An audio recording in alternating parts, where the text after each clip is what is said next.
Hello, this is Deborah with Black Education TV. And first of all, I'd like to say thank you so very much to Brother Jerry for sharing this particular story with me. I really appreciate this one because, oh my goodness, it just brought so much joy to my heart to see this. Now, many of you may not understand why I'm saying this, and the only ones who won't understand it are those who are just reprobate, okay? But anyway, a very interesting story in which I will leave the link in the description area so that you can see the video yourself. But in this video, this brother made me so very proud. So very proud. And I think I'm going to title the video. I'm not sure what I'm going to title it yet. I was thinking about titling it, he wrote a check that his ARSE could not cash. Okay, I said ARSE, y'all. Okay, some of you all are very sensitive in the ears, and certain words just send your soul into I don't know, a frenzy or tinsy or whatever. But anyway, why did this story make me so very happy and proud? I think a lot of you may share in this emotion that I'm feeling right now, but get this. This man, this white man, gets in this sister's face. She's pregnant. It seems as though, or sounds as if she is teaching a young 15-year-old how to drive. And so you have this man all up in her face, all up on her, and he's flexing towards her as if he's about to put his hands on her, as if he's about to hit her. And he's being very aggressive. Now, reprobates will say, well, he never touched her, so no one else should have intervened. So basically, we have to wait until they hit and hurt before we do something. Anyway, back to the story. A brother sees this confrontation and he comes up to intervene. Now, he basically tells the man he better step off. You need to step your behind back. And he's using some choice words. He's telling this man, look, get out of this woman's face. And his choice words were very, very convincing. But nonetheless, the man that is threatening or in this woman's face, he's getting more and more belligerent. He's still in their faces, not being concerned in the least that this man is there. He's still being very aggressive towards this woman. And now he's being aggressive towards this man, too. So the man pulls out his gun. And he pulls out the gun for what other reason than to say, look, man, you are not going to put your hands on this woman. He didn't shoot the guy. He didn't touch the guy. He just told him to back off. Now, only a reprobate would think that the black man was being too aggressive. Only a reprobate. Because he was defending this woman. And that's the thing that has me so proud. More and more of our men are starting to step up and say, you need to step off. Leave our women and children alone.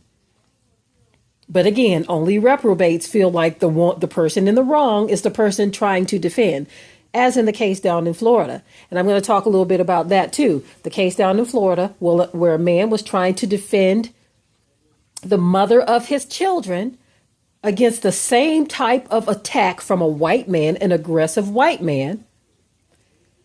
He pushes the guy and he gets shot dead. Now, let me explain something here.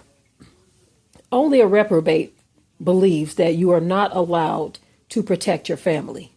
Only a reprobate. Now, in this case that I'm talking about right now, let me tell you the difference in how things were handled. This white man in this case, he strikes the black man. He raises his hand and swings at him. So the black man returns the punch.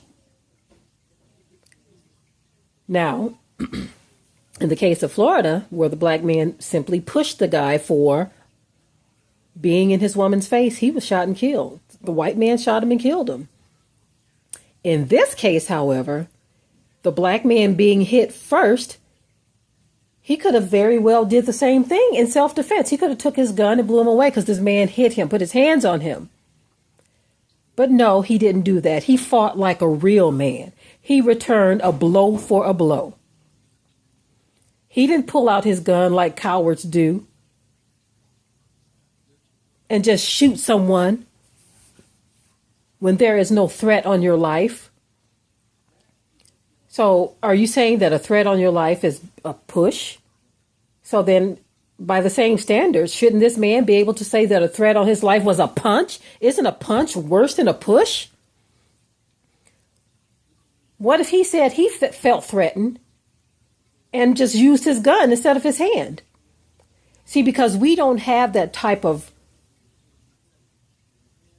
rage and anger in our hearts to where we're just trying to do that to someone for no reason. Now, don't try to mix all the thugs in here that are out here gang banging and stuff. We ain't talking about them. They like to throw us all into one big pot and mix us all up together. This man seems to be a responsible man who's not going to think like a thug, so don't even try it, reprobate. This man, being a man, and which is funny to me how the white man challenged his manhood, but he is the coward that is in the face of a pregnant woman who's much smaller than he is, or should I say much shorter than he is, because you can clearly see that her belly is out there. She's pregnant. But he's the coward. But he questions the black man's manhood. What kind of psychosis is going on in this country to where this type of behavior is going on and these people feel like they're in the right? And I'm going to call the police. And the black man says, call them. Call the police. In which I hope they got out of there, because 9 times out of 10, if the police got there and saw him with his gun, he would probably be dead before they even tried to assess the situation. And even if it did come out, because of the woman's video, that he was merely protecting a pregnant woman, all of these narratives and all of these reasons why the white man had a right to do this, that, and the other would come out. All of a sudden, everyone feels so threatened by the black man who's only there to protect and defend. It goes back to protocol. There is a protocol set in place to where it may be unwritten and unspoken in the public, but behind closed doors, it may be spoken that they can do whatever they want, say whatever they want to say, do whatever they want to do, and we have to deal with it. Meaning, if the shoe were on the other foot, you see how the chief in the case of the Florida shooting, the chief immediately said, he was defending himself. There will be no charges. It took someone higher up to say, no, we're bringing charges. But it's still not time to celebrate, because we need to see the outcome of that. But had that same chief been here to witness this incident, had the black man shot him, he would have had a set of protocol, or a protocol that was different than what he had for the white shooter. All of a sudden, protecting yourself wouldn't have been the issue. He would have compared the height of the brother, the size, and all this other stuff, as if size and height and all that stuff matters to a person defending themselves. Look at how small the woman, or how short she was, compared to the white guy that was berating and attacking her. So we have a lot of double standards and a lot of broken protocols when it comes to us. We have a lot of hypocrisy, because this is a reprobate nation. Most people think that this is racist talk that I'm doing right now. Only a reprobate thinks that. They know that if the shoe is on the other foot, that if a black man, a big black man, were hoovering over a petite pregnant white woman that he didn't know, threatening her, berating her, yelling at her, intimidating her, and a white man came up to defend this white woman,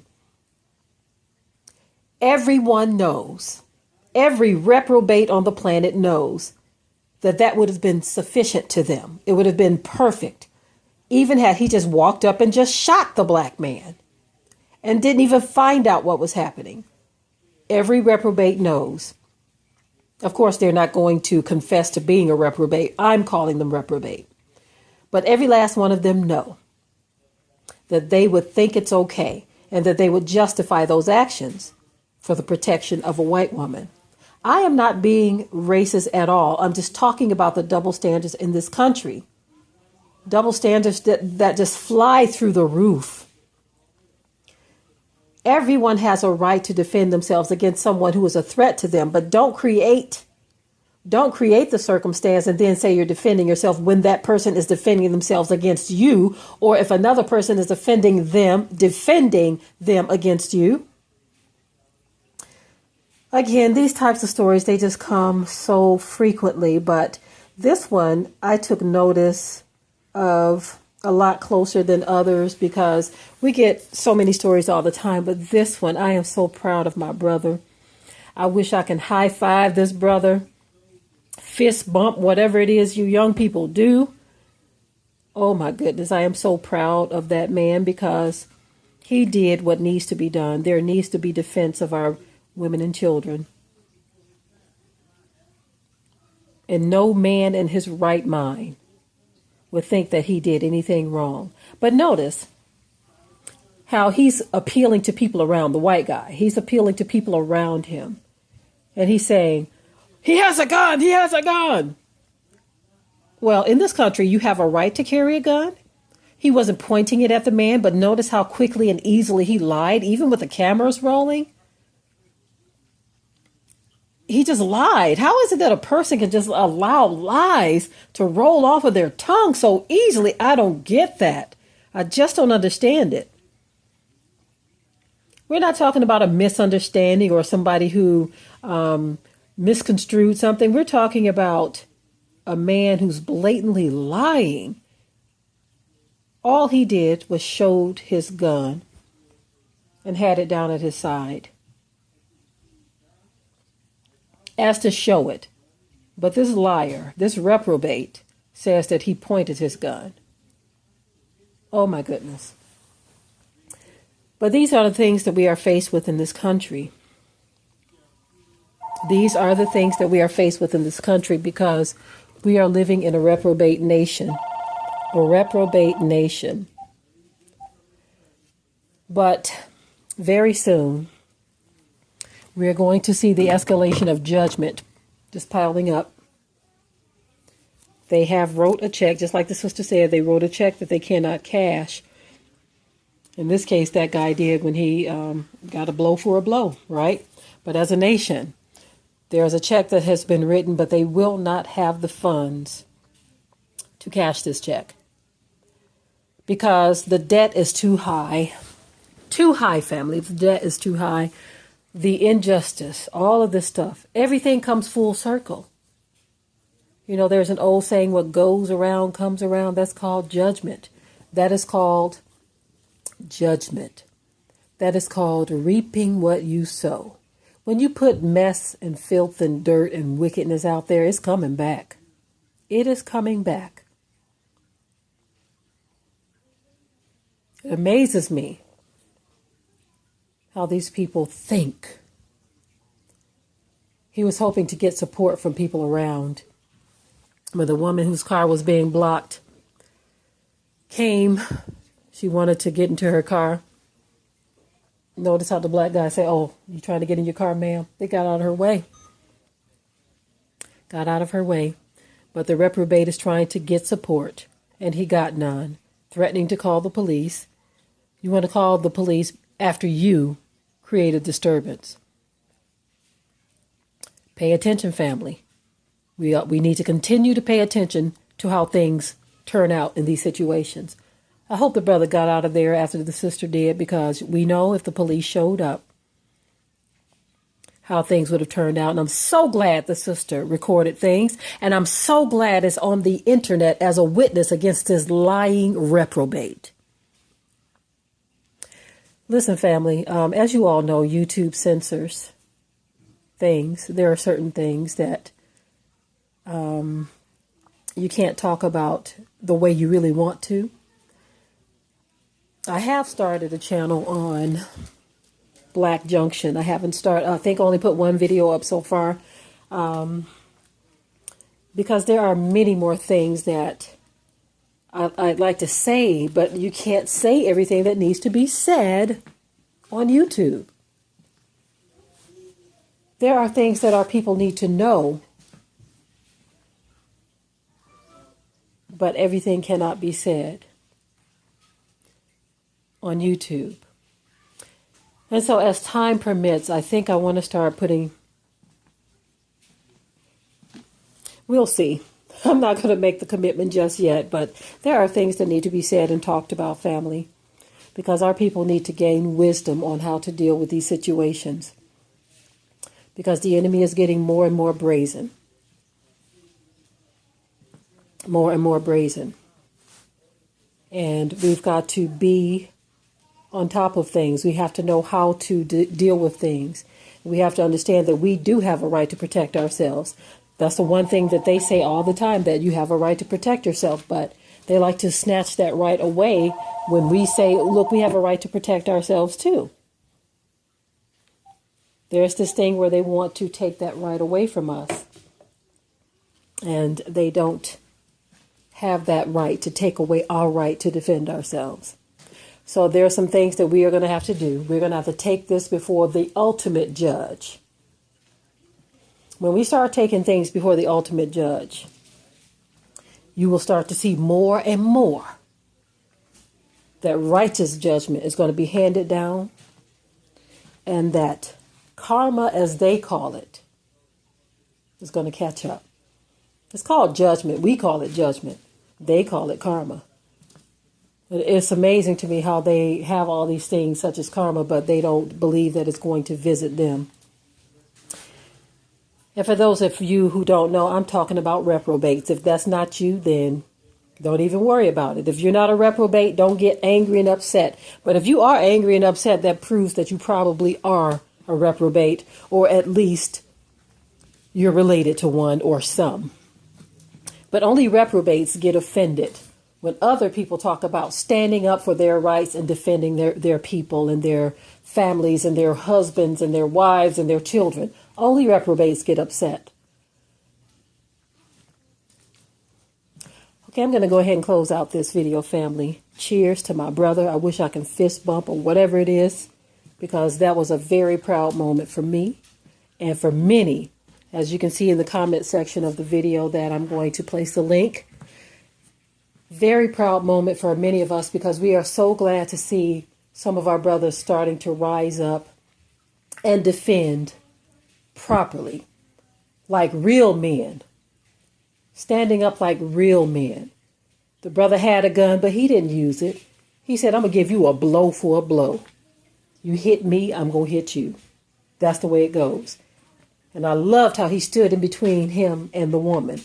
Like, you're going to have to get through me to get to her. But notice how the coward stumbled backwards. Okay, I'm starting all over again because, oh, family, this was just really a proud moment for me and for many others, because this is what we need to see. We need to love each other in this way, to where we're going to protect.